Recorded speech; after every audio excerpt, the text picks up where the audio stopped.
in golfing history, there have been jaw-dropping moments where players have chipped in under the highest pressure.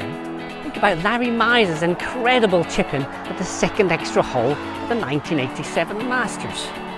Or who could forget Tiger Woods' incredible chip-in at the 16th at the 2005 Masters to eventually go on to win against Chris DeMarco.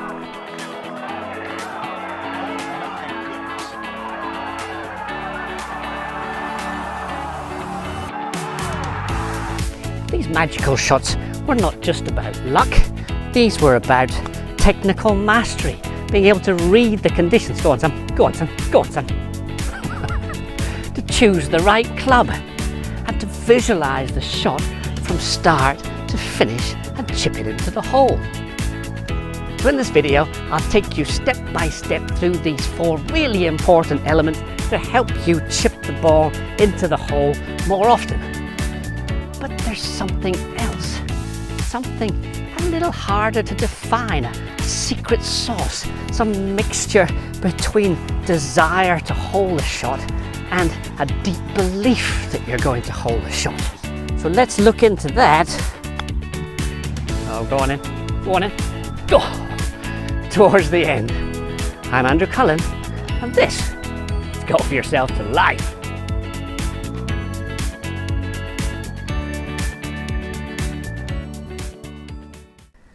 Alright, step 1. Let's give you a very simple chipping method which is also repeatable and adaptable for all different trajectories and rolls. So all we need to do is turn the upper body from belt to shoulders, so the whole rib cage on the backswing and on the way through. It's not just shoulders. If we get too much shoulders, we tend to use the arms too much, the hips are too passive, so we got to get the whole rib cage turning back, turning on the way through. So we're just going to play the ball in the middle of the stance, shaft just leaning forward very slightly, same posture as you'd make for a full swing, and we're just going to turn the rib cage back, turn the rib cage through and collect the ball on the way past is the feeling. Alright, so let's look at the down the line view just to really emphasize how simple this is. All I'm doing is turning the rib cage from belt to shoulders around the spine position. Beautiful geometry. So we're tilted down towards the ball to throw the club at the ball. We're turning at 90 degrees to the spine position.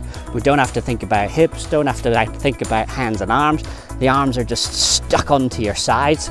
Almost imagine a screw here and a screw here, so the arms are just going to follow the turn of your rib cage. So, nice posture, ball in the middle, shaft slightly leaning. I'm just going to turn and collect the ball and send it on its way to chip it in. That could be.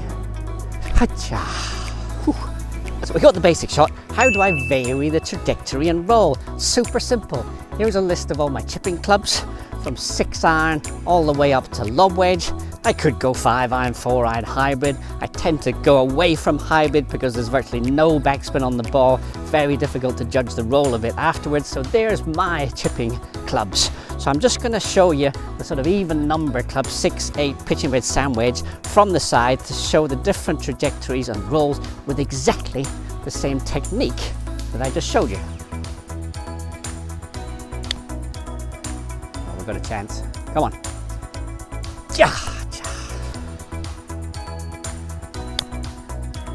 Aggressive, like it though.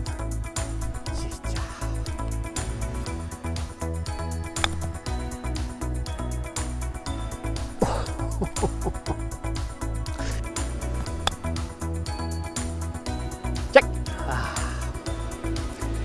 Nothing chipped in, but all pretty acceptable results. We saw Larry Mize earlier having a real good look reading the conditions before he's even got a club in his hand.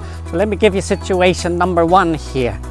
General rule of thumb, try and land it on the green for a more reliable bounce, not in the fringe or in the fairway grass. Not always possible, but that's what we're trying to do for more reliability.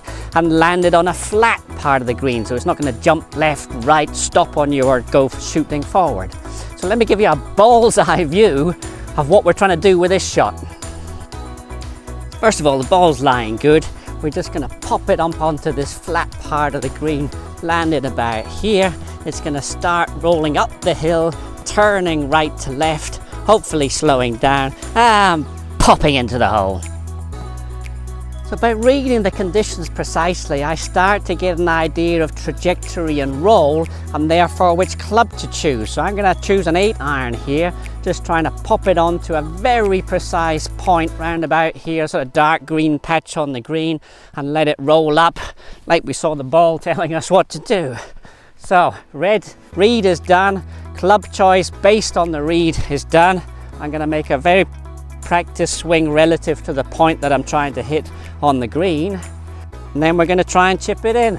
So here we go. Oh, go on in, up the hill, gotcha. Take it, almost a gimme. All right, situation 2, much more difficult shot, same green. I've got a downhill lie, I got a flat bit just at the start of the green, and then it's going to roll down very fast towards the hole from there. Let's get the ball's eye view. All right, so lie not bad, but on a downhill lie, we just want to land it on the surface here. Hopefully checks a little bit here, because it's going to speed up as we go down the hill, and hopefully again popping into the hole at the end. Come on.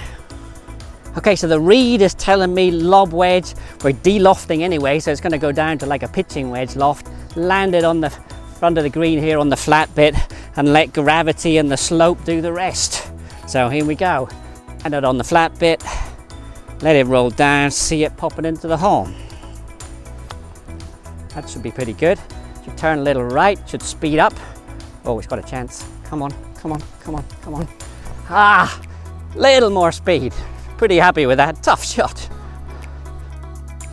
So I got some pretty powerful tools to chip it in now, but let's get even more precise. Let me show you what I'm really trying to visualize at the very last roll of the ball as it goes into the hole. Now to chip it in, we need to visualize even more precisely than just landing point and rolling towards the hole. We also need to visualize exactly where the ball is going to drop over the edge of the hole. So here's the visualization. You're coming from my playing direction. We've got a left to right break here. So here's 6 o'clock on the clock face. Imagine the hole's a clock face. Here's 12 o'clock, 9 o'clock, 3 o'clock. And we've got a fairly quick breaking left to right here, so we should be rolling into the hole at, here's the Tiger Woods bit, 8 o'clock. All right, landing point, roll, falls in at 8 o'clock. Landing point, roll, falls in at 8 o'clock. Just do it. Got a chance. Oh. Maybe I just need one more thing to make it go in. As we saw in the introduction, some players just seem to have the ability to be able to hold putts and chips at critical stages of the game. So do they have some kind of superpower? We were playing in Ireland, Royal Dublin, but he hit a putt, and honest, the ball was there. It was an inch from the hole. I mean, telling stories. And he literally looked at that ball like this, and the ball went and went in. And I looked at Dave McNeely, my caddy, and I said, "Did you see that?" And he said, "I did, I saw it." And we went, "What was that?" Because, I mean, seriously, it was like he went, and the ball just to the left turn and went in. So was Sevi practicing psychokinesis, the idea that thoughts can influence movement? Maybe. Or was it some connection to quantum physics, where observation might influence reality? Or could it be law of attraction, which basically says the more you believe in a successful outcome, the more chance there is that it's going to happen, like holding a chip. Well, that could be. None of these theories have been proven scientifically, but it's hard to ignore that something special is going on here. We know from sports psychology that visualization and self-confidence play massive roles in athletic performance. Believing in a positive outcome, visualizing success, and staying calm under pressure can help your body perform at its peak. It's like you're priming your brain to execute better. So I believe that the secret sauce is belief. And at every stage of the preparation, we're building belief. We've got great technique to chip it in. We've read the conditions well to chip it in. We got the right club in our hands to chip it in. And we've visualized exactly where the ball is going to roll over the edge of the hole to be able to chip it in. Go on then, my beauty. Go on, my beauty. I would love to hear your comments down below, especially if you're one of those special people who manages to chip it in or putting in at very important parts of the game. Look forward to hearing from you. See you soon.